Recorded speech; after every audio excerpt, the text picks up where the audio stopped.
Comenzamos la segunda ponencia de la mañana.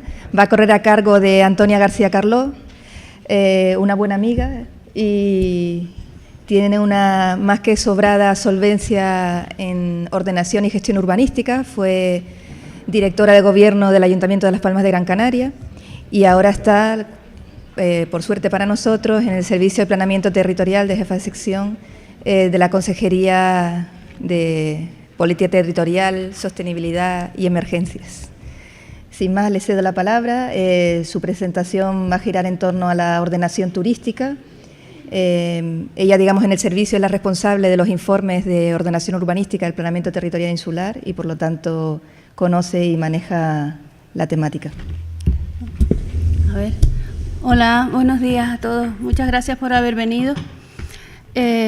Teresa, como ha dicho, aparte de amiga, es mi jefa y yo le agradezco mucho a la Fundación y a la gente de ACADUR la invitación para explicar un poco a qué me llevo dedicando los últimos 4 años en el servicio de técnico de ordenación del planeamiento territorial. Las islas que yo suelo informar son las orientales, Gran Canaria, Fuerteventura y Lanzarote. Reconozco que aunque siendo de aquí de Santa Cruz, lo que es el planeamiento insular de las islas occidentales lo desconozco, me lo he estado mirando estos días con motivo de las jornadas y la verdad que agradezco la invitación en parte porque me ha obligado a reflexionar en conjunto de la problemática y del momento en el que estamos con respecto de todas las islas.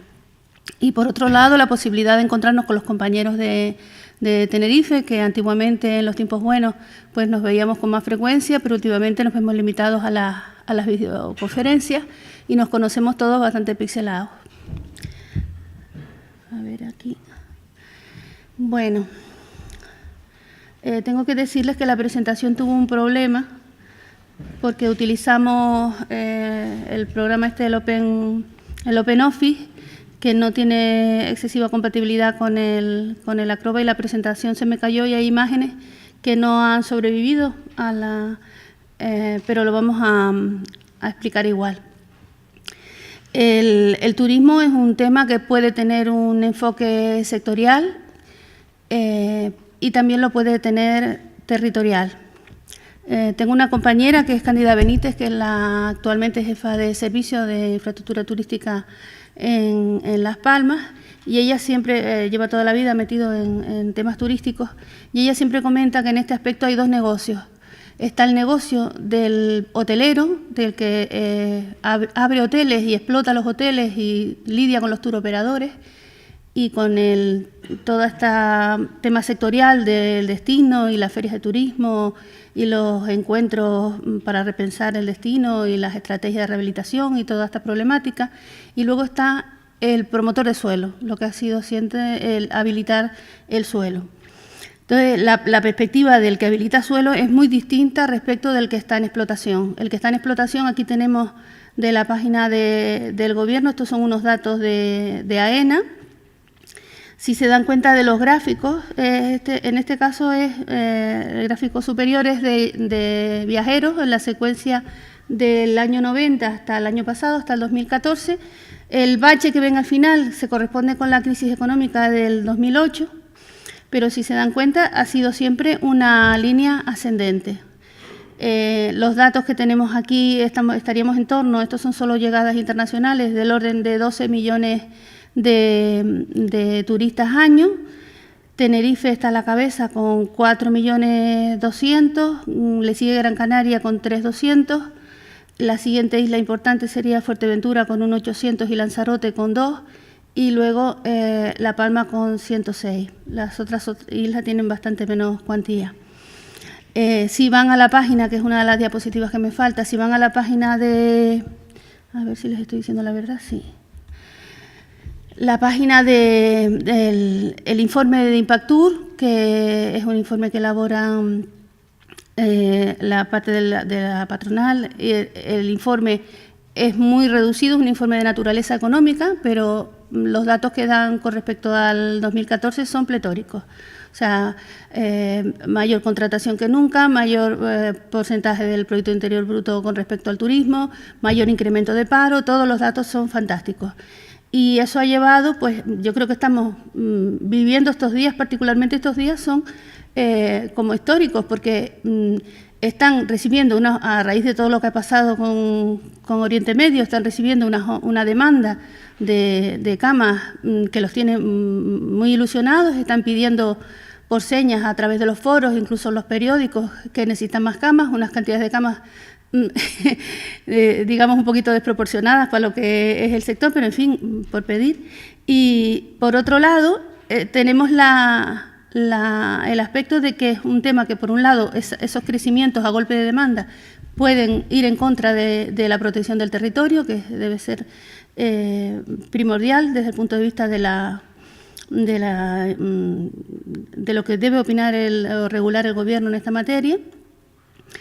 Y tenemos esa contradicción de la fragilidad de un destino que está supeditado al viaje aéreo con los peligros que estamos sufriendo en este momento.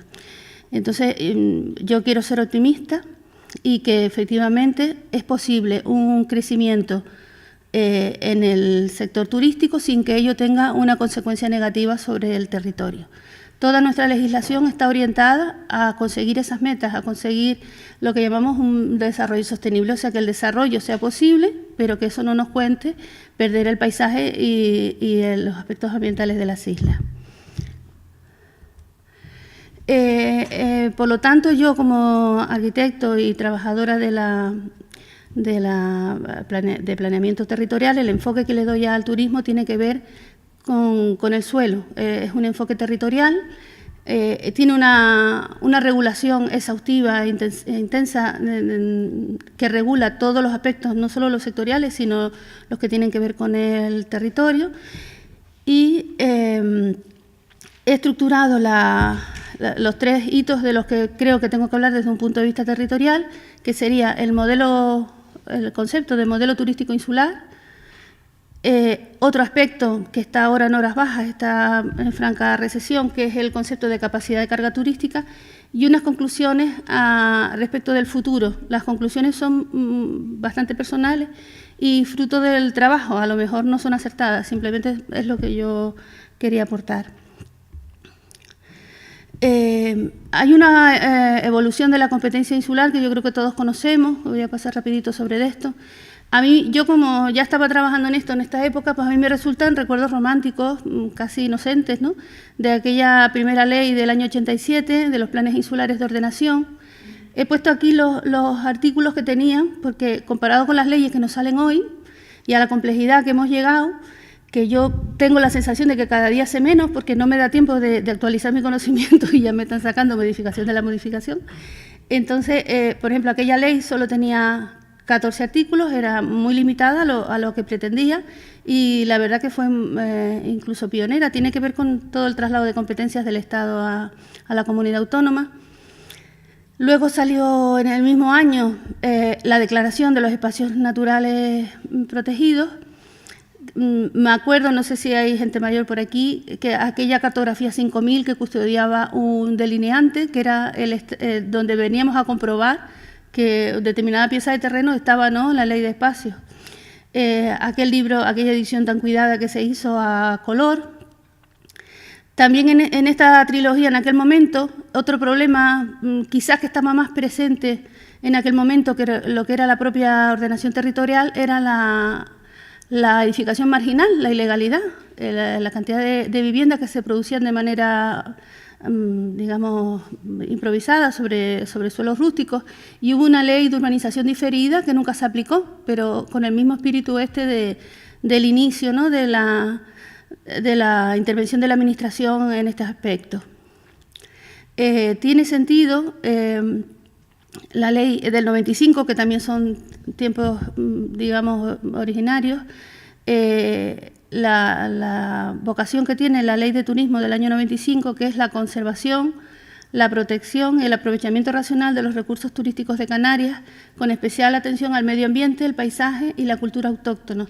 Es decir, que esa compatibilidad del aprovechamiento turístico con el medio ambiente siempre ha estado presente desde los orígenes, ¿no?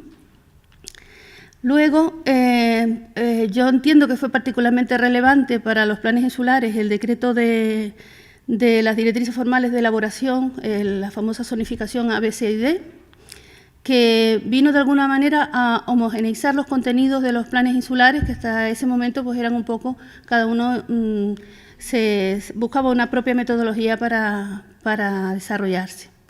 El máster, ¿no? el decreto legislativo 1/2000, luego la contemplación de los aspectos particulares de la actividad turística en la Ley 6/2002 del Hierro, Gomera y La Palma, y por último la que viene a fijar realmente el concepto de modelo turístico como tal, que es la Ley de Directrices.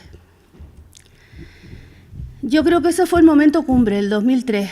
A partir de ahí empezaron, yo creo que del propio rodaje de todo el sistema jerarquizado de planeamiento, cuando empezaron la aplicación en los planes, según iban surgiendo los problemas, se tuvieron que ir ajustando con mayor o menor éxito a fin de adecuar a que tuvieran aplicación. Los que hemos estado trabajando en esto siempre notamos un cierto arrepentimiento del nivel tan máximo que entiendo yo que tuvieron las directrices, ¿no? En el sentido de que a veces decíamos, es que a lo mejor no hay vocación, o sea, es una cosa que se aprueba en teoría, pero que a la hora de aplicarla no está teniendo una aceptación por parte de la ciudadanía que comprenda qué es lo que estamos haciendo cuando se propugna un nuevo modelo de desarrollo sostenible para todas las islas. Entonces, estuvo primero la Ley 9/2006, la que vino a sustituir al Decreto del Contenido Ambiental, luego la 6/2009 de medidas urgentes en materia de ordenación, ya empezó con esta modificación puntual de aspectos que estaban dando malos resultados a la vista del Gobierno. 2 decretos que desarrollaron la Ley de Medidas, en concreto el 138/2010, relativo a la rehabilitación de establecimientos turísticos, y el 142/2010 que regula la actividad.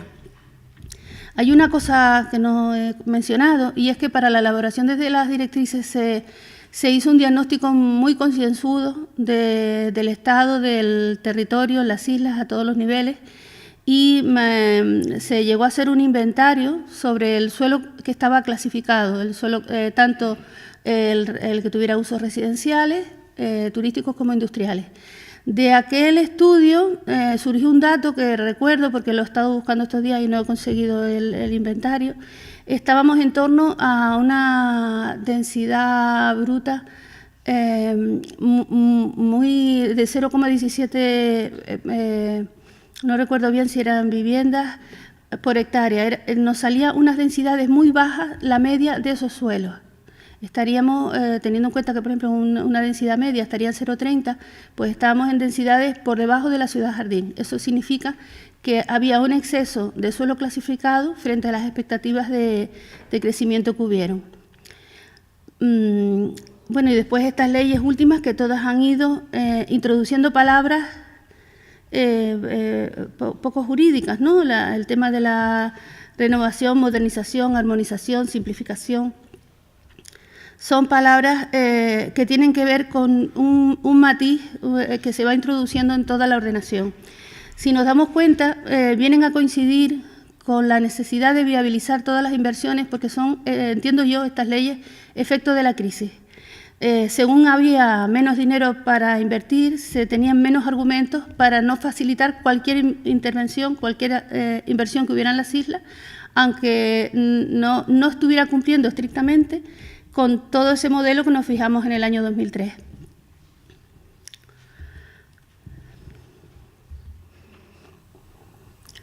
Bueno, aquí me falta una hoja. Se los digo de memoria, ¿o me alcanzas la carpeta roja? Porque creo que esta hoja sí la tengo. No, aquí tuve el mismo problema. Bueno, pues la hoja que falta explicaba que la directriz 8 es la que define, se llama concepto, la definición del modelo turístico, y explica los elementos que constituyen el modelo turístico. Todos ellos han sobrevivido hasta el día de hoy, con excepción del apartado F, que habla de los límites y ritmos de crecimiento. En un primer lugar, el Gobierno se propuso que cada 3 años sacaría un informe relativo a las plazas turísticas que serían objeto de la actividad, ¿no?, que podían salir nuevas. El apartado F, que viene a decir los límites y ritmos de crecimiento de la oferta turística y las condiciones, esto es importante, las condiciones de sectorización, en su caso, de los nuevos suelos urbanizables, fue derogada por la Ley 1414, con vigencia de enero de este año. Esta derogación del apartado F viene a consecuencia de la derogación expresa que hizo la Ley 2/2013 de la Directriz 27, que eran los ritmos de crecimiento. La 27 fue sustituida por una disposición transitoria que se llama primera modulación del crecimiento, es decir, que entra en otra dinámica distinta a la de los límites y los ritmos que se habían fijado con anterioridad.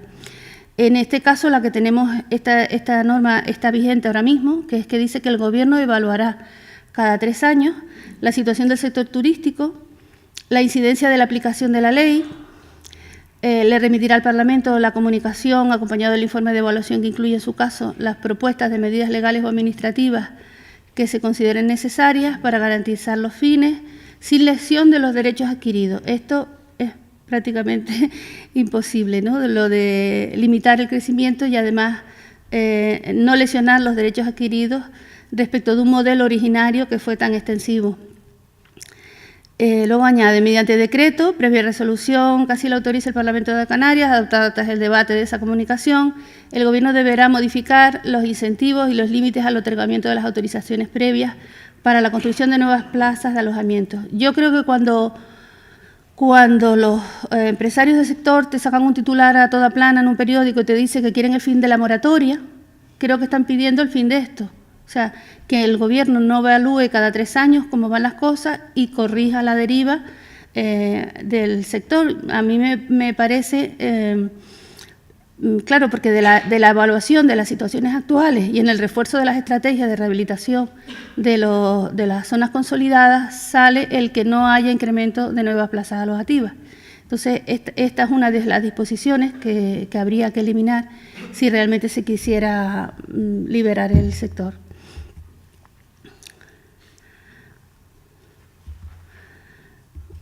Por otro lado, la otra limitación que tenemos, una es a la que acabo de mencionar, es a las autorizaciones previas.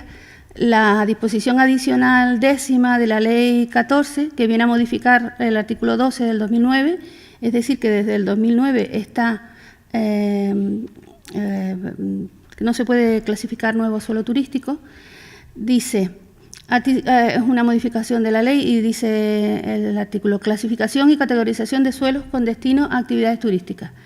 En las islas de Lanzarote, Fuerteventura, Gran Canaria y Tenerife, el planeamiento territorial urbanística solo podrá clasificar nuevos suelos urbanizables sectorizados.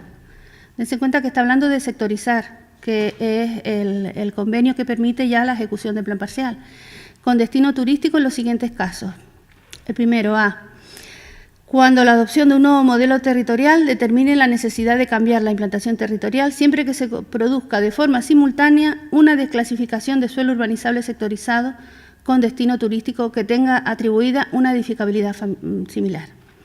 Claro, esto para el que ha trabajado planeamiento urbanístico supone una convergencia de condiciones muy particulares para que esto pueda ocurrir. Parece que está escrito para 2 o 3 casos concretos, es decir, yo tengo unos determinados suelos clasificados, esos suelos no están saliendo, pero tengo otros promotores con suelos en otras localizaciones que no están sectorizados, que pueden ser los no sectorizados, y que quieren promover. Entonces, ¿qué puedo hacer para no empeorar la capacidad de carga de esa isla? Pues a encender uno y apagar el otro, ¿no?, que es lo que viene a decir. Se produzca de forma simultánea una desclasificación de suelo urbanizable sectorizado. Yo solo he visto este caso, este planteamiento, en una ocasión y no era buena. Era el mismo propietario que tenía unos suelos en Pájaro, un propietario de muchísimos suelos. Y entonces quería, para ampliar el hotel, ¿cómo se llama el de la arena? Los Gorriones, ¿no? Para ampliar el hotel de los Gorriones, que tiene un problema porque está invadiendo la zona de servidumbre, pues a desclasificar una pieza que tenía en Gran Tarajal, creo, que también era turística. Pero no ha llegado a cuajar porque esta operación estaría pendiente del plan insular, que no ha conseguido culminar su tramitación. De resto, no ha tenido éxito en ningún sentido que yo tenga conocimiento. La segunda condición, estaríamos hablando de clasificar y categorizar suelo las condiciones que tenemos vigentes hoy.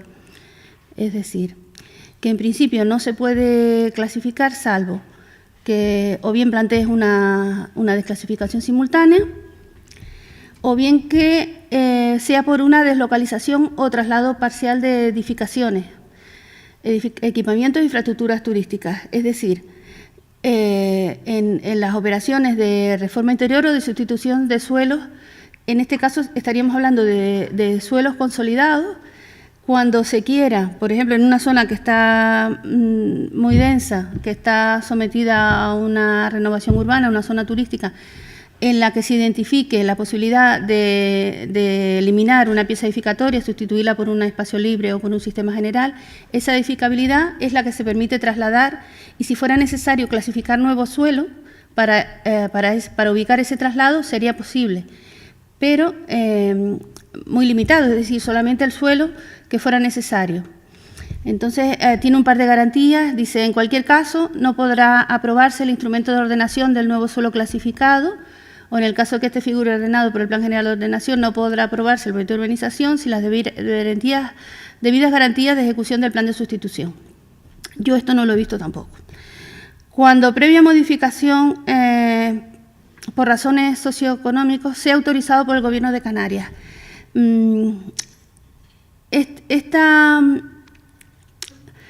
Esta idea de que es el Gobierno de Canarias, dado el carácter estratégico del suelo turístico, el que permite, el que en definitiva autorizaría por razones socioeconómicas la reclasificación de suelo, estando aparentemente disponible, tampoco tengo conocimiento de que haya ocurrido, que el Gobierno haya autorizado en principio una clasificación de suelo por motivos socioeconómicos.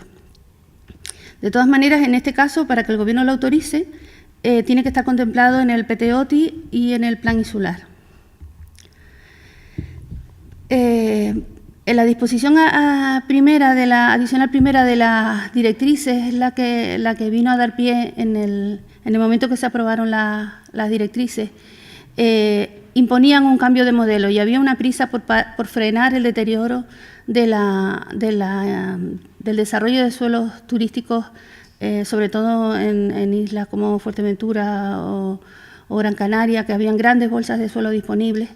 Y entonces se sacó la posibilidad de que para fijar los límites y ritmos de crecimiento trienales del Parlamento se formularan por los cabildos insulares los PTOTI, los Planes Territoriales Especiales de Ordenación Turística Insular, que deberían de tener un contenido de aspecto sectorial, ¿no? Que debería ser las determinaciones, las previsiones específicas de desarrollo territorial y turístico conforme a las directrices.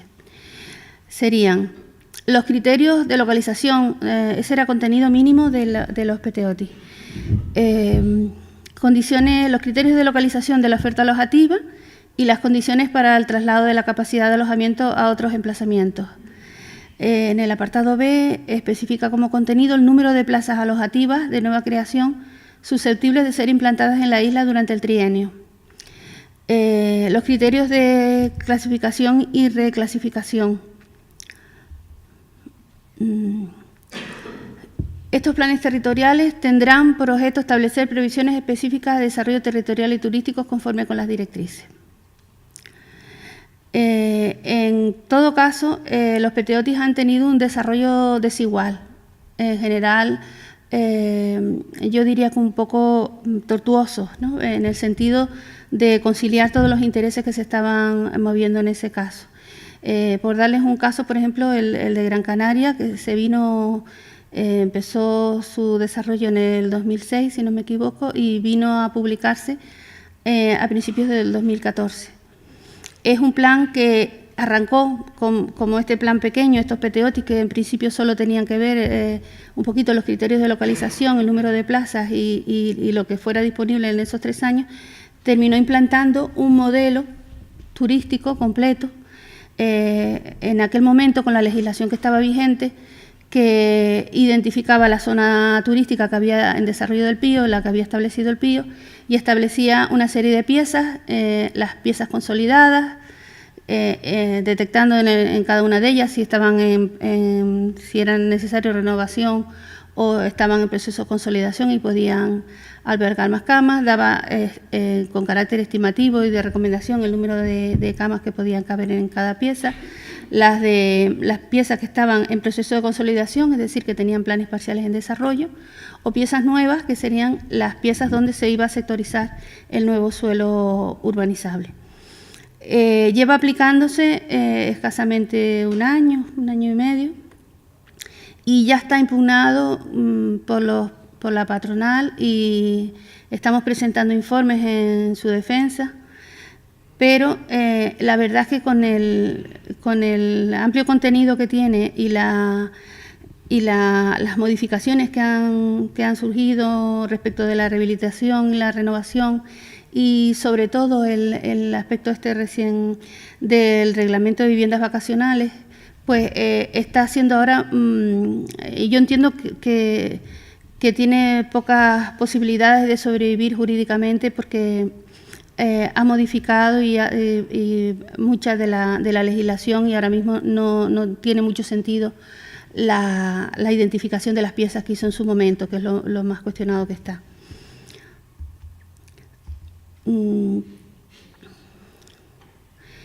Esto también es nuevo en el sentido de que es un contenido que tienen que incorporar ahora, yo entiendo que al modelo insular, independientemente de los otros puntos, de la A hasta la F, que la F se eliminó, la de los límites y los ritmos de crecimiento, que son las áreas de renovación urbana. En su momento las directrices dieron un listado en una adicional, daban un listado breve de núcleos a rehabilitar. En este caso el listado es más exhaustivo, yo creo que es objeto, o sea que se pudo llegar a este listado después de los trabajos de campo y de todo lo que se ha caminado con los planes de modernización.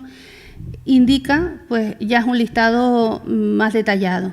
¿Qué pasa? Que solo están literalmente. Entonces, a la hora de tener esto, esta inclusión en este listado como áreas de renovación urbana es un mandato directo de la ley tanto al plan insular como a los planes territoriales o a los de modernización. ¿Qué pasa? Que la delimitación de dichos enclaves en declive serán los definidos por la zonificación turística del planeamiento insular. Esto es una cosa que los planes que estamos viendo no están trayendo, es un reparo casi común.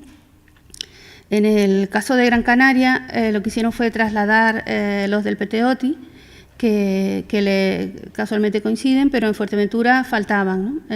Quizás ellos mismos no son conscientes del deterioro de los enclaves porque en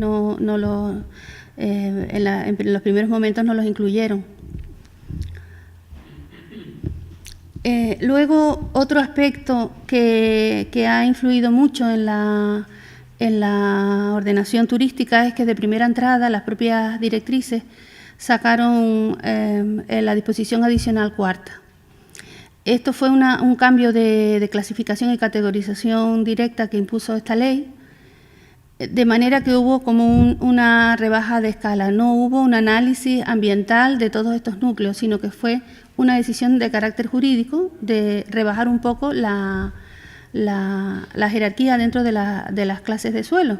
Entonces,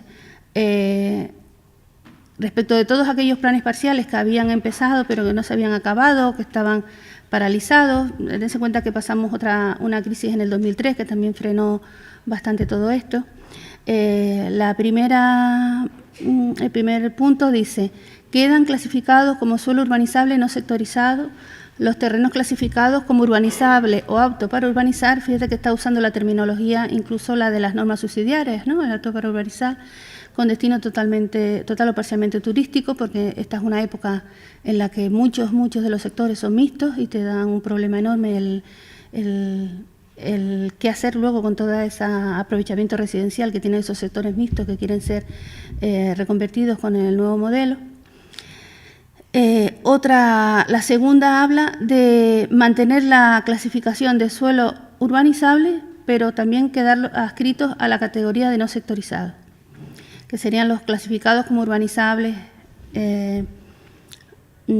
con destino total o parcialmente turístico, que contando con plan parcial, que quedará sin efecto, esto es importante, hayan incumplido por causa imputable al promotor los plazos. El no cumplir los plazos era por una de estas razones: por no haber aprobado el proyecto de reparcelación, por no haber tenido los estatutos de la Junta, por no haber materializado las sesiones, porque el ayuntamiento no le ha aprobado el proyecto de urbanización, o en su caso las etapas. Y luego, desclasificados a suelo rústico de protección territorial, los aislados. En este caso, tanto los residenciales como los turísticos. Esta serie de medidas lo que pretendían era frenar un poco el consumo de suelo, porque si se dan cuenta, una de las directrices más importantes que hemos trabajado estos años es el uso eficiente del suelo ya transformado y la contención de la ocupación de nuevos suelos, tanto del aspecto residencial, pero cuanto más del turístico, que se lleva siempre los mejores suelos de las islas. Entonces, esto lo que ocasionó fue...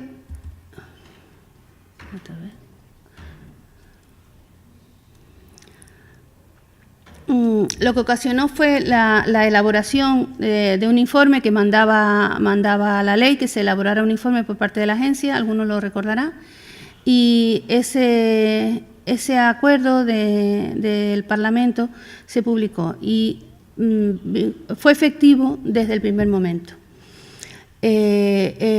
Luego ha tenido mucho recorrido. Esta desclasificación que hizo la ley ha tenido mucho recorrido, porque en un primer momento se les dio audiencia a los promotores. Se hizo un informe dentro de la agencia justificando las decisiones tomadas. En algunos casos hubieron recursos, en otros no, pero fue un tema que se fue dilatando. Entonces, en el momento de la ley 6/2009, el artículo 17 propuso alternativas a los aprovechamientos urbanísticos de uso turístico, es decir, a los titulares de suelos que no hubieran sido afectados, se los leo para ser más correcta, no hubieran quedado desclasificados en virtud de lo previsto en la adicional cuarta de la ley 19,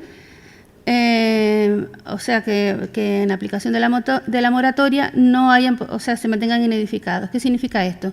Si la ley te desclasificó, estás desclasificado. Si la ley no te desclasificó, tú mantienes tus derechos, pero en razón de que yo no abro el cupo de camas, tú no estás pudiendo promocionar ese plan parcial. En el año 2009 se les dio una serie de alternativas.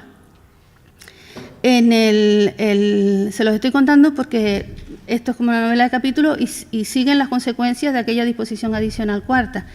El primer motivo que se ha eliminado en la Ley 2/2013, era que en el plazo de 6 meses aquellos suelos que sean reclasificados a rústicos de protección territorial mediante la modificación puntual del instrumento de planeamiento general, se le reconocería un derecho indemnizatorio a ser expropiado los aprovechamientos, que no el suelo. Es decir, hubo gente que se acogió, que vio que en el 2009 los suelos seguían estando paralizados, y entonces solicitaron en el plazo de 6 meses respecto de la fecha del 2009 el que se le valoraran los aprovechamientos. Luego, esta valoración de aprovechamientos, porque se acogió más gente yo pienso que se acogió más gente de la que el gobierno esperaba, estas valoraciones a su vez fueron recurridas y a día de hoy están viniendo las sentencias del Supremo de las valoraciones recurridas respecto de suelos que, si hubiéramos trabajado más activo en el planeamiento, probablemente pudieran estar vueltos a reclasificar hoy en día, ¿no? O sea, que nos hemos dilatado pues 8 años en una valoración que no implicaba la obtención del suelo, sino simplemente la expropiación de los derechos en aquel momento, los derechos adquiridos.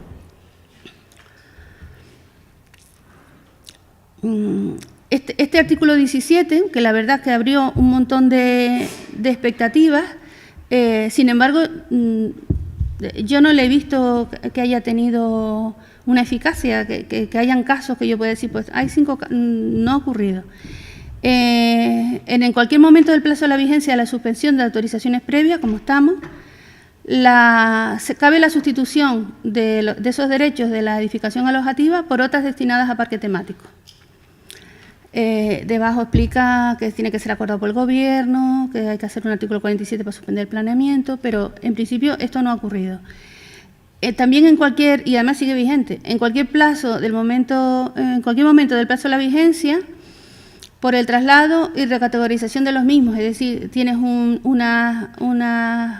derechos edificatorios en un sector, puedes trasladarlo, sobre todo en estas operaciones de renovación urbana, en sitios donde hace falta más edificabilidad, pues tampoco. En este caso era mediante convenio urbanístico, suscrito con los ayuntamientos, tal. Y por último añadía que en caso de que los propietarios de suelo afectados por estas posibilidades no se presentaran, no optaran por ninguna de estas cosas, el Gobierno entiende que opta por el mantenimiento de los derechos, ¿no?, con el aplazamiento de las facultades edificatorias al término de la suspensión temporal dispuesta.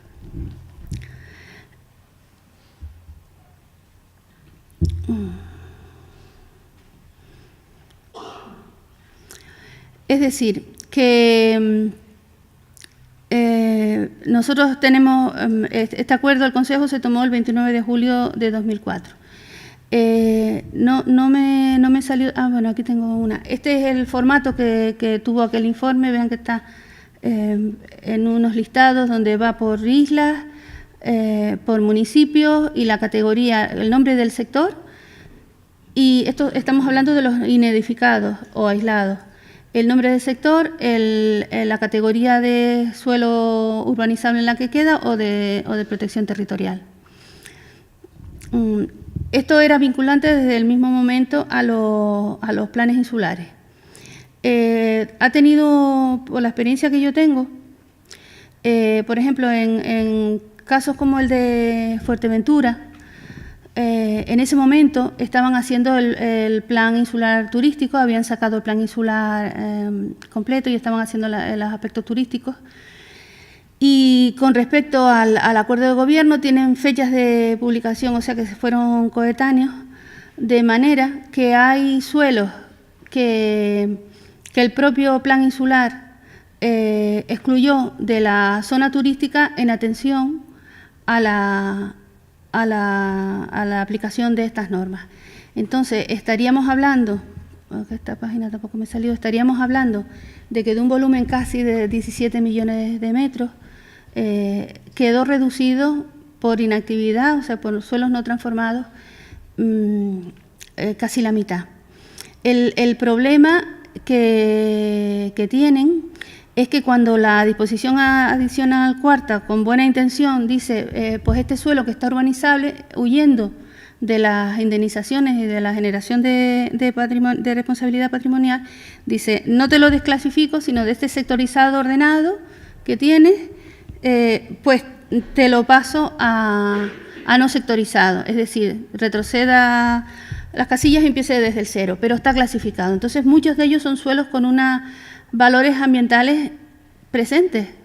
Entonces, como no se acompañó estos listados que les estoy enseñando antes, las premuras del 2003, no se fueron objeto de análisis, te encuentras con suelos con unos altísimos valores ambientales que mantienen por ley una clasificación de suelo rústico de protección territorial, y esto nos da unos problemas graves a la hora de los informes, porque uno no termina de tirar la toalla. Entonces hay otras directrices que vienen en tu ayuda, como las del litoral, que vienen a decir que los suelos que cuenten con plan parcial, pero que no estén ejecutados, que estén en la primera línea, tienen que retranquearse, tienen que dejar libre la primera franja del litoral.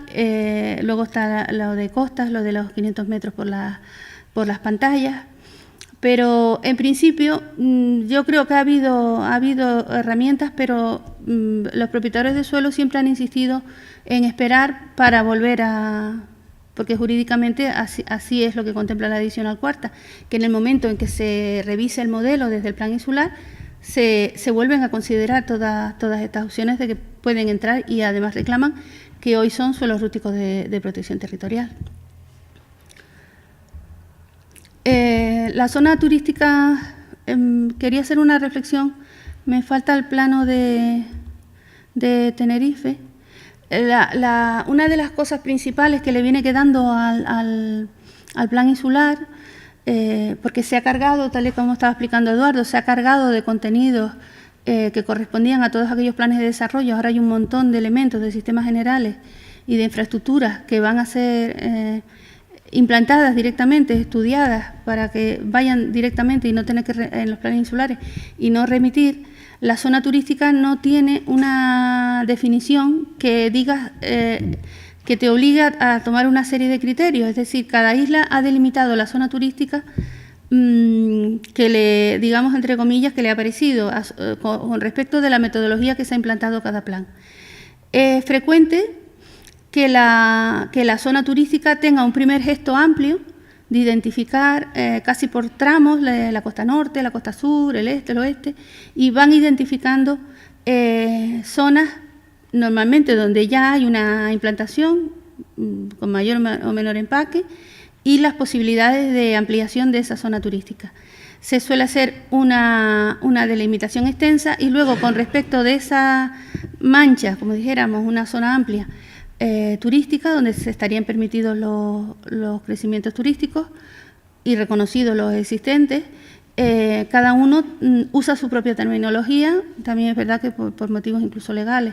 Entonces, la zonificación de La Palma, que la conocen, que este es el plan que se ha tumbado, pues tiene unos núcleos turísticos existentes, las actuaciones convencionales propuestas, las actuaciones específicas y luego los sistemas de ocio, los campos de golf, que es donde mayormente tuvo el problema. Por ejemplo, Fuerteventura, que nunca ha hecho una definición de zona turística que coja partes extensas de la isla, sino que se ha ido a los núcleos que siempre tuvo, es decir, está heredando el PTOTI del 2003, ese concepto de zona turística específico vinculado con las implantaciones actuales.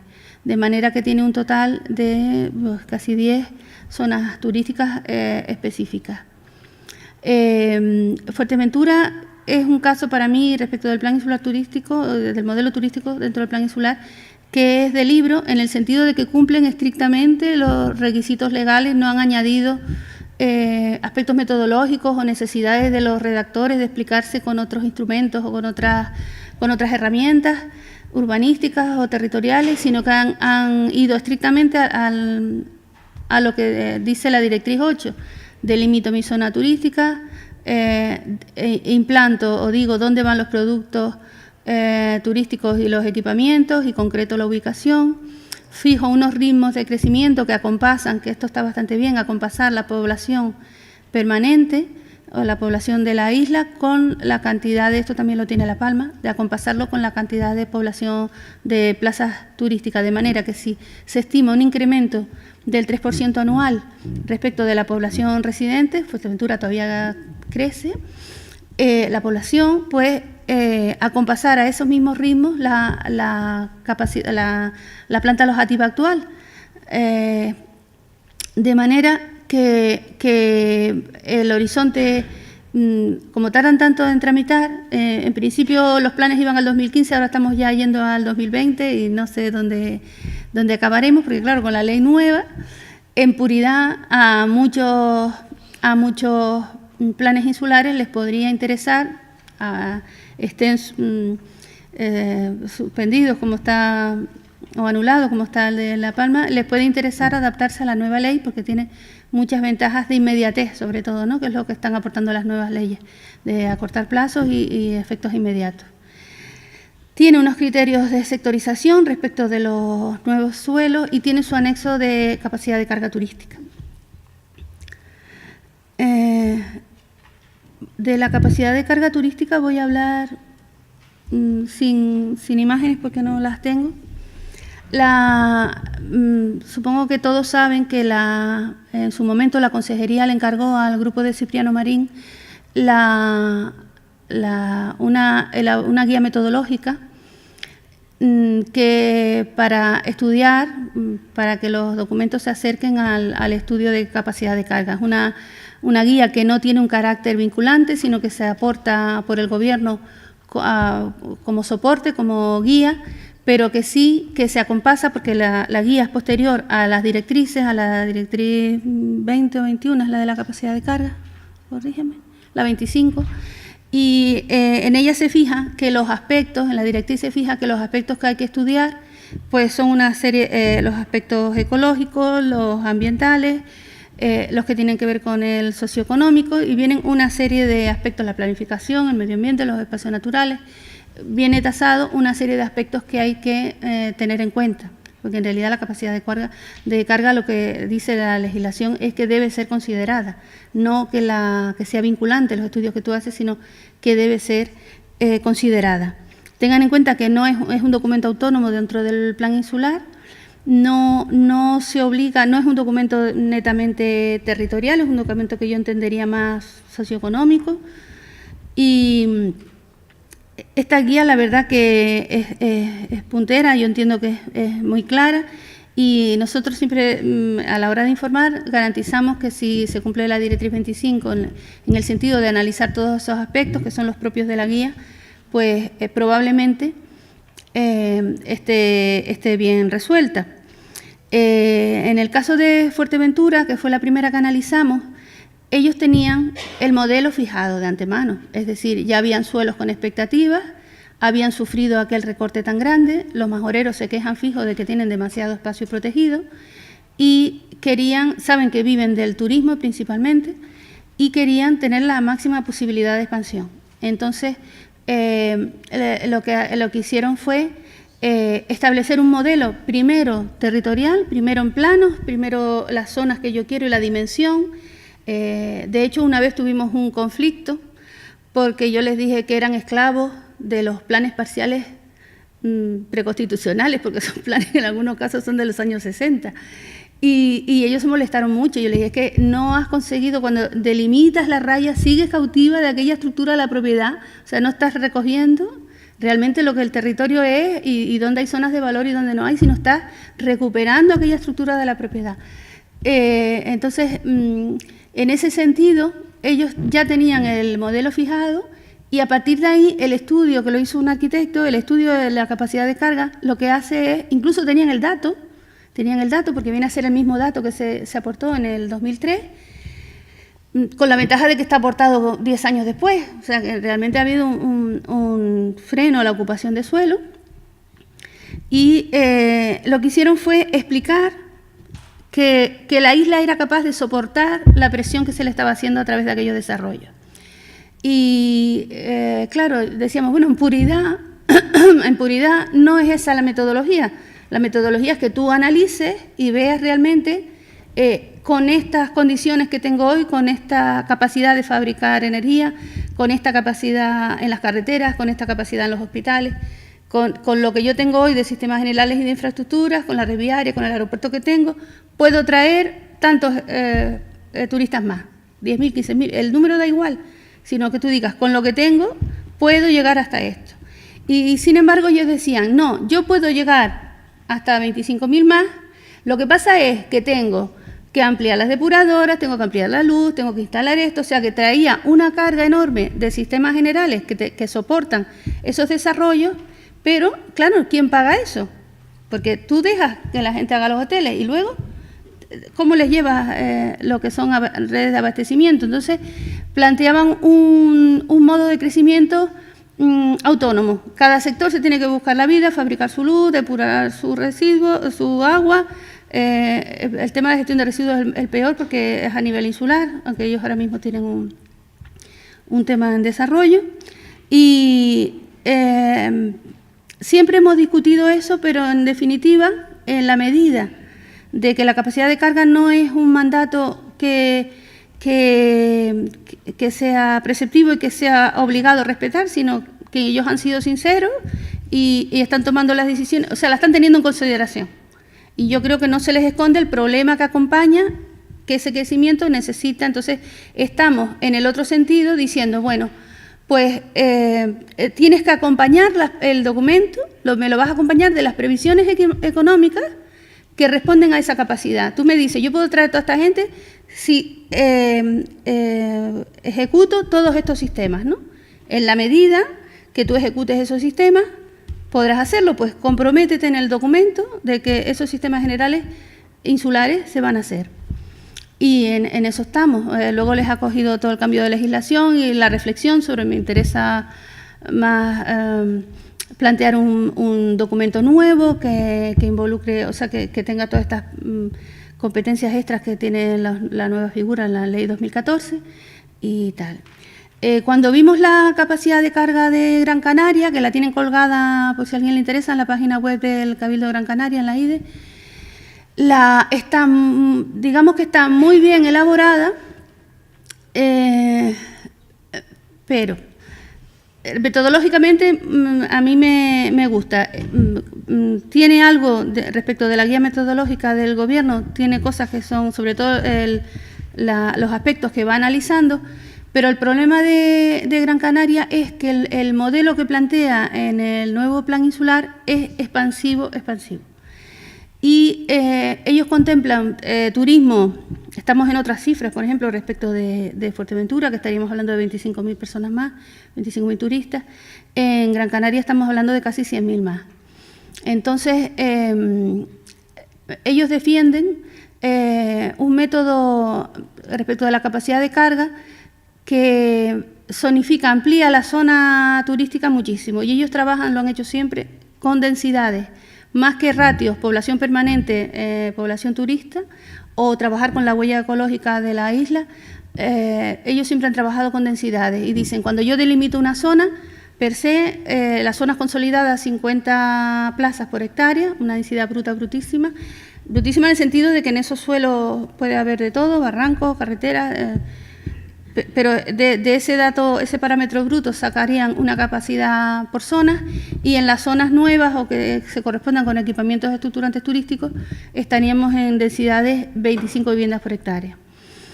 Entonces, al ampliar tantísimo la zona, porque quieren hacer un turismo especializado de la costa norte de Gran Canaria, donde, no sé si lo conocen, que está todo plantado de plataneras, las vegas agrícolas, quieren poner pequeños hoteles compatibles con la actividad agrícola de 200 plazas y que se dediquen al turismo de la naturaleza por aquellos entornos, sin infraestructuras, o sea, sin mejorar las carreteras, sin que haya unos equipamientos, especialmente unos polos atractores, sino el hotel puramente. Entonces, el análisis que han hecho han delimitado 100 y pico piezas, que las llaman unidades turísticas, y en cada una de ellas han afinado una capacidad de carga. Yo creo que ellos vienen cansados de la tramitación de los planes territoriales, tanto del PTOTI como de los planes, el PTP8 y el PTP9, que es el de Playa del Inglés y la zona de Tarajalillo, y entonces se van a curar en salud. Dicen, bueno, yo ahora tengo la limitación que me autoimpuse cuando hice el plan insular, de la limitación por densidad, y tengo una limitación en 160.000 o 180.000 plazas alojativas. Pues yo voy a plantear un escenario amplio para nunca más tener que volver a justificar una capacidad de carga que yo quiera poner en un punto determinado. Entonces, está sobredimensionada. ¿Qué pasa? Que también han sido sinceros, como los de Fuerteventura, tú te vas leyendo la argumentación de esa consideración de la carga que puede soportar la isla, y si bien no es con un modelo prefijado como Fuerteventura, sí es verdad que caen en el mismo tema, que dicen, bueno, la capacidad de carga de la zona turística está, usan una palabra como baja, pero baja significa que baja respecto de la carga, o sea, que no admite más carga.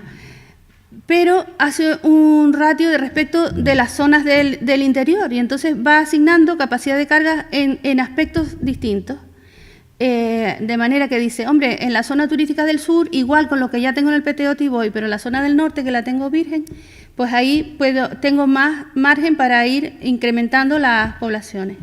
Y entonces llegan a un criterio final en el que también dicen secuencias sucesivas de capacidades de carga. Entonces, con esta cantidad de turistas empiezo a no ser sostenible en el aspecto social, en el aspecto económico, en el aspecto tal. Y claro, el aspecto que más resiste es el ambiental, porque toda la zona interior de Gran Canaria serían núcleos rurales y ellos entienden en ese argumento que cabría un incremento de capacidad de carga importante. Nosotros les solemos comentar a los equipos que echamos de menos indicadores para hacer un seguimiento de las capacidades de carga y sobre todo indicadores reales de uso. Entonces es una cosa que por más que estamos pidiendo desde que se hicieron las directrices y se habla del tema de indicadores, de los observatorios y de estas cosas, pues no acaban de calar. Entonces, en principio, aunque ellos admiten, tenemos la capacidad de carga respecto del informe, la tenemos cuestionada exclusivamente un poco en previsión de que la cosa empeore. Es decir, ellos han hecho como una media, ni quedarme como estoy, ni los 200 y pico mil que la isla me admitiría, sino en unas cantidades intermedias y unos compromisos de ejecución de una serie de infraestructuras que se requieren para soportar esa población extra. Y no tienen un acompasamiento con la población local. Pero en principio, en la medida en que ahora con la ley nueva cada instrumento va a establecer su propio estudio de capacidad de carga, como documento insular, yo les aconsejo que lo pueden mirar y sobre todo la parte de conclusiones leerla 2 o 3 veces porque lo dice, que efectivamente hay momentos en los que determinados crecimientos sobrepasan la capacidad de la carga insular. A pesar de eso la ponen, ¿no? Pero claro, eso es decisión porque él no dice, ningún artículo de la ley dice no sobrepases tu propia capacidad de carga, sino tenla en consideración. Pues en consideración la habrán tenido. Y respecto del futuro, yo lo que he visto es que creo que nos estamos quedando atrás en el sentido de que la tecnología nos está dando oportunidades que no se están sabiendo aprovechar, quizás porque somos, aunque los equipos redactores, yo estoy convencida que lo mejor que hay es un equipo multidisciplinar, con perdón de mi compañero Pepe, los abogados están mandando en este camino.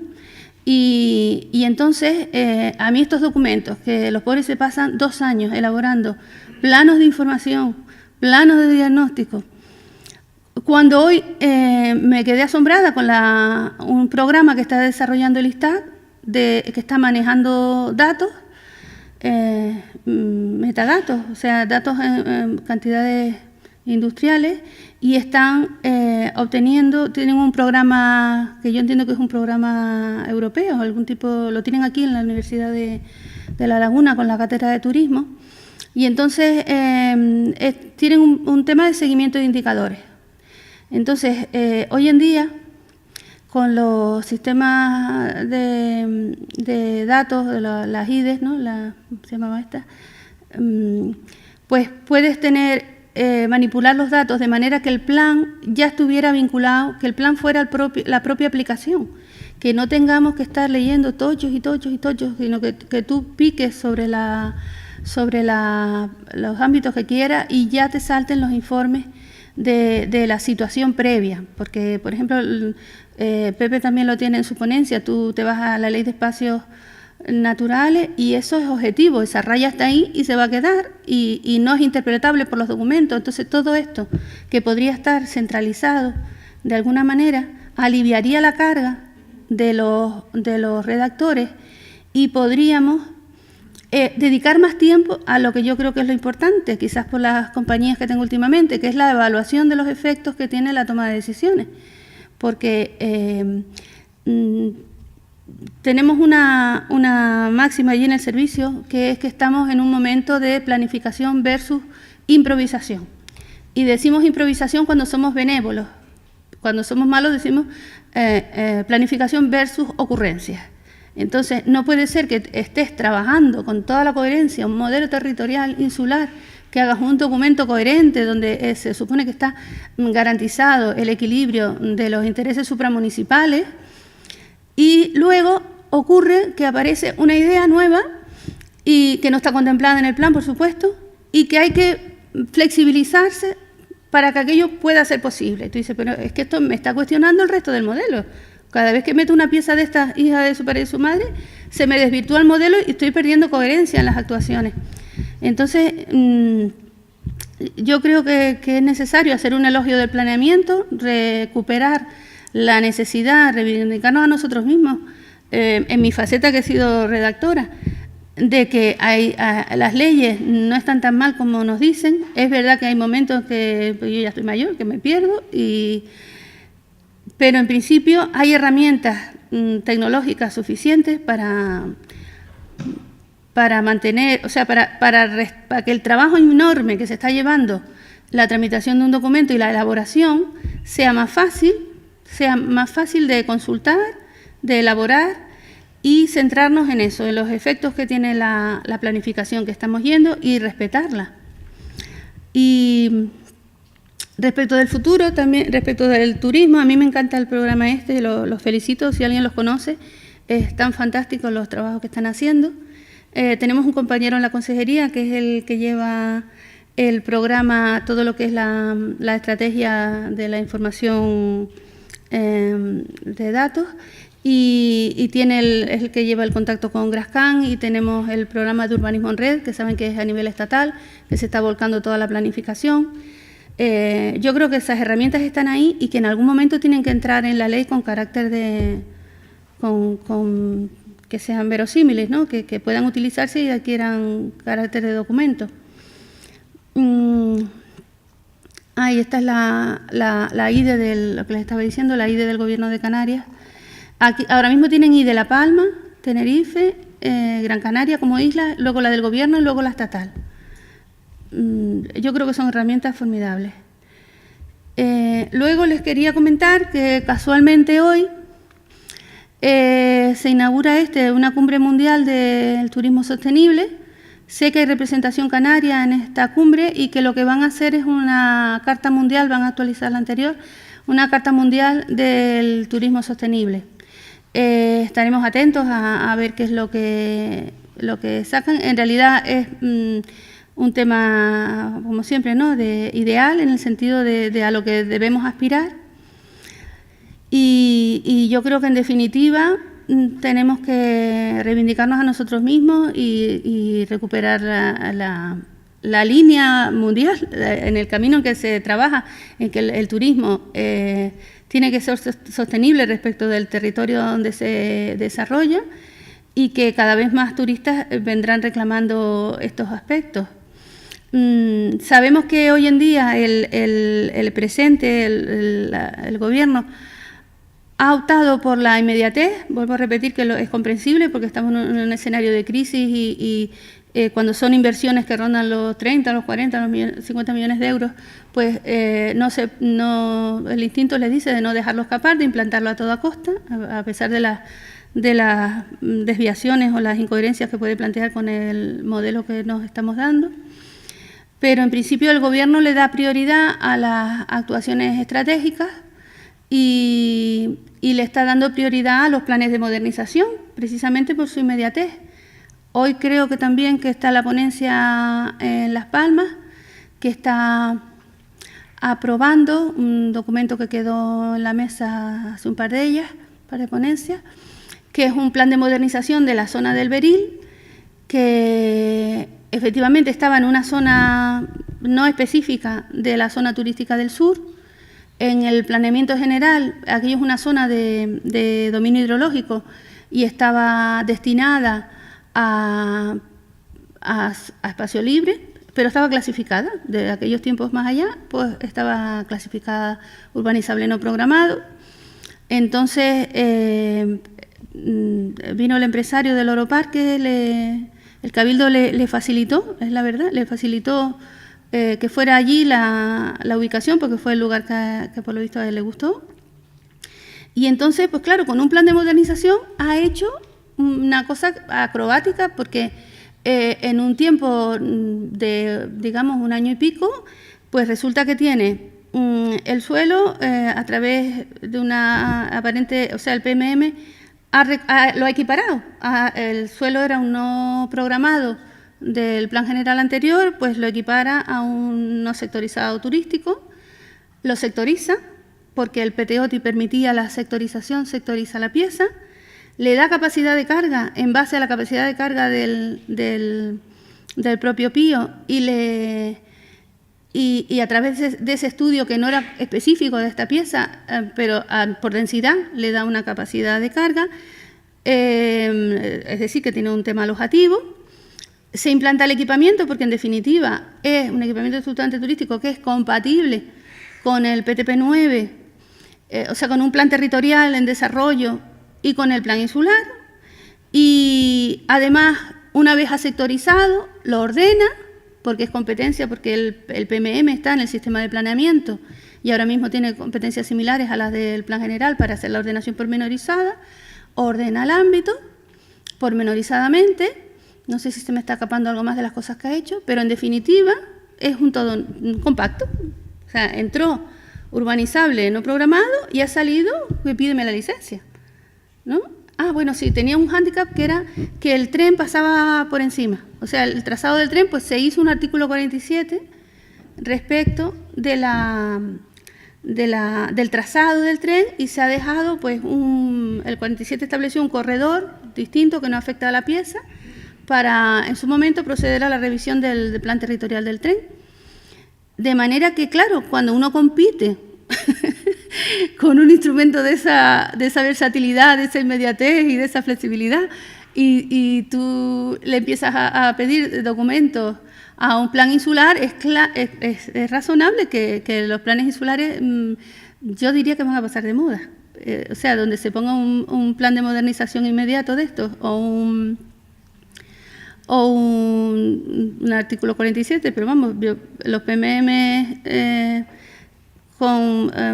claramente son la apuesta de este gobierno, porque es inmediato. Entonces hay que tener, ya que están ahí, y te digo, esta operación que les estoy contando es legal, o sea, cumple nuestras leyes, nos parecerá mejor o peor, pero es legal.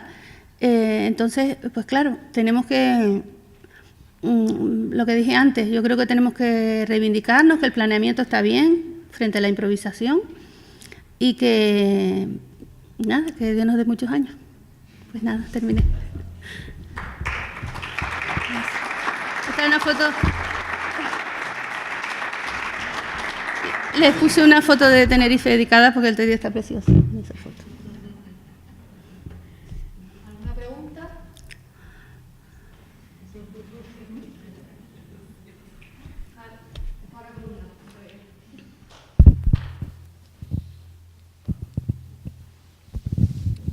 Sí, le quería preguntar, en el caso de que, por ejemplo, un promotor, ¿no?, en una isla determinada, como puede ser La Gomera, no haya desarrollado una serie de camas, ¿no?, o no haya sectorizado unos determinados sectores que estaban previstos, digamos, con unos tiempos, ¿tiene la potestad el Cabildo de reasignar esas camas legalmente sin ningún tipo de compensación, o tendría que compensar?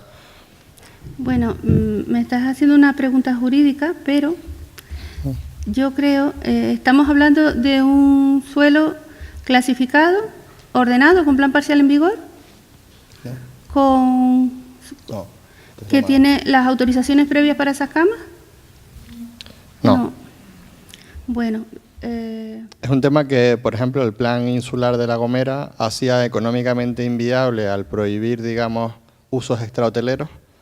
Es decir, prohibió todo lo que es tipología extrahotelera, es decir, pequeñas villas, turismo rural, y solo permitía hoteles de 4 y 5 estrellas. Entonces, claro, desde el punto de vista económico, con la actual infraestructura de transporte es muy complicado en sitios pequeños.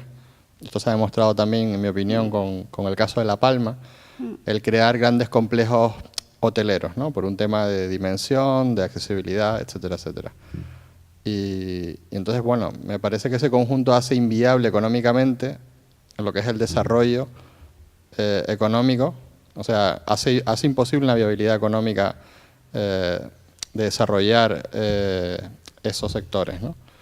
Entonces, si ellos mismos te han puesto una limitación que hace imposible el desarrollo económico, nosotros como promotores, o sea, independientemente que vayamos al Cabildo e intentemos cooperar con ellos y pedir un nuevo modelo y discutirlo y racionalizarlo, estos son los mejores años de turismo y pueden pasar, ¿no?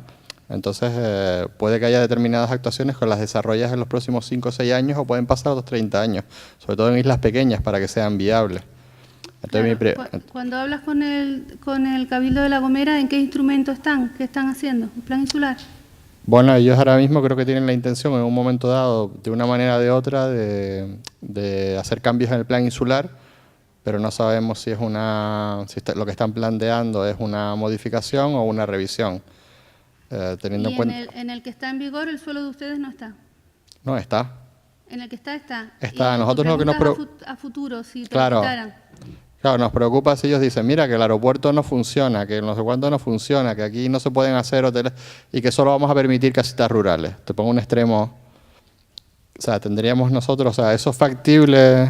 En España tenemos un régimen que normalmente las propiedades y los derechos adquiridos se respetan bastante. Es decir, es discrecional del Cabildo elegir un modelo que ellos entiendan que es sostenible y que es el que desean para la isla. Si ese modelo no responde a tus expectativas y puedes demostrar que has tenido una pérdida patrimonial, claro que la puedes reclamar. Pero es más interesante el otro camino que tú te estás buscando, que es intentar compatibilizar con ellos un modelo en el que tú te veas conforme. Claro, no, yo por ejemplo ahora, fue el Cabildo de La Gomera el que en su día, viendo lo que pasaba en otras islas o influenciado, digamos, por el gobierno de Canarias, el que decía, tiene que haber un campo de golf en todas las islas, ¿no? En los nuevos desarrollos turísticos que tengan un número de plazas, y este es el tipo de equipamiento turístico pues bueno, pues que tiene que tener. En el caso hipotético de La Gomera, los que sepan algo de golf saben que los jugadores pues suelen ir a jugar en 2 o 3 campos, es muy difícil, ¿sabes?, ir a un porcentaje pequeño a ir a jugar un par de días a La Gomera, pero no es la razón por la que la gente va allí. Eso no quita que en un momento dado pues tú pidas una flexibilización y digas, oiga, en vez de tener que me obligue a mí un campo de golf, por ejemplo, pues que me obligue que me dé la posibilidad de poner rutas de bicicleta, rutas de senderismo con parques temáticos, otro tipo de... Pero bueno, pero aparte de todo eso, o sea, el Cabildo, cuando hace su modelo económico en una isla como La Gomera y hace su planificación turística, ahora se da cuenta de que todos los hoteles que en su día se plantearon no han salido adelante. Se ha quedado en estructura el Hotel del Paso, se ha quedado en estructura 4 o 5 hoteles más y allí no sale un hotel salvo el que hizo Jorge Marichal en el año 2008. Y no saldrán más porque es económicamente imposible o muy difícil. Entonces, en ese momento nos toca sentarnos. Ahí el Cabildo tiene la potestad absoluta o el Gobierno de Canarias, digamos, puede dar unas líneas generales. Está el marco legal, ¿no? Sí. Respecto de esto, pero básicamente el que elige el modelo es el Cabildo y lo debe elegir en coherencia con el análisis y el diagnóstico que haga de la situación previa. Si en el diagnóstico le sale que los aspectos hoteleros no es un producto que resulte viable allí, buscarán uno adecuado a las expectativas, al crecimiento poblacional y a las posibilidades de desarrollo turístico. Yo pienso que, por lo que te entiendo, están buscando la manera de no perder lo que tienen hoy, que no se desarrolla porque no es viable, pero que de alguna manera les daba pie a unas expectativas. Pero es competencia del Cabildo. Si el Cabildo en sus análisis deduce que no entra esa pieza, es probable que no tenga derechos patrimoniales porque se está revisando el modelo. Y ha habido unos años para desarrollar, supongo que habrán incumplido plazos, no lo sé. Sí, bueno, pero esto viene también porque al final el marco te lo imponen ellos mismos. Ellos mismos fueron los que dijeron, aquí hay que hacer campo de golf, aquí hay que hacer hoteles de 4 o 5 estrellas, y básicamente, digamos, el campo de desarrollo lo marcaron ellos. Probablemente en aquel momento en colaboración incluso con nosotros, ¿no? Yo no estaba en la compañía, pero bueno, o sea, que es un momento que se piden muchas cosas y a medida que el tiempo va avanzando, pues los modelos van cambiando y ahora se ha ido viendo la evolución, por ejemplo, de La Gomera en cuanto a casas rurales. Hay un par de hoteles de 4 o 5 estrellas, pero no son muchos. Y las camas no son muchos, pero bueno, nos preocupa al final porque la sectorización y todo esto supone un esfuerzo económico muy, muy importante, tanto humano como económico, y al final tienes que estar muy coordinado con el Cabildo, ¿no? O sea, tanto con el Cabildo como el Ayuntamiento. Pero bueno, aquí es más intentar saber cómo piensa un Cabildo a la hora de delimitar, ¿sabes?, la estrategia, ¿no? Si es en términos económicos o es en términos de, yo qué sé, de calidad, ¿sabes? Yo creo que desde el punto de vista del Gobierno lo que te va a afectar es la disposición transitoria esta, donde dice la 2/2013, la primera modulación del crecimiento, que el Gobierno evaluará cada 3 años la situación del sector. Entonces, esa evaluación, en el momento que ocurra, generará un marco para el conjunto de la isla de La Gomera. En desarrollo de eso, el plan insular planteará un modelo turístico. Te digo, si el terreno está sin transformar, por lo que te entiendo, y quieres que sea zona turística, o sea, debes desglosar los objetivos y instrumentalizarlo en la medida, pero desde luego es discrecional del Cabildo, si no lo ven, es potestad de ellos. De hecho, hubo un escenario muy amplio de clasificación de suelos en origen y es restrictivo. Y más si hay valores.